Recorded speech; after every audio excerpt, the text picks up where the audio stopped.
The Supreme Court says President Trump can move forward now with parts of his executive order placing new limits on mail-in ballots. That order could have an impact on how states carry out the midterm elections. The primaries for those elections are already underway. KREM 2 Sydney Schofield joining us live in the studio tonight with more on this one. Sydney?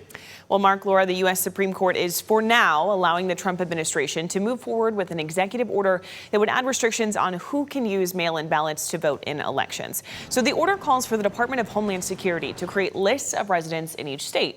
Only those on the list would be eligible to vote by mail, and the order would prohibit the U.S. Postal Service from sending ballots to anyone not on the list.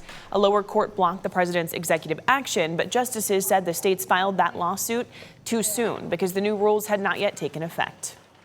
It's about voter integrity. We want to have honest voting in our country. The Constitution says who gets to set the time, place, and manner of elections.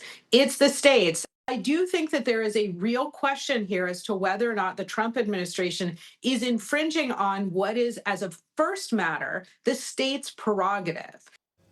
So keep in mind, the Supreme Court did not rule on whether Trump's executive order is legal. And with midterm elections right around the corner, it's unclear how the executive order will affect the voting process. Several states are set to begin mailing out general election ballots in just a few weeks. And here in Washington, the only way to vote is by mail.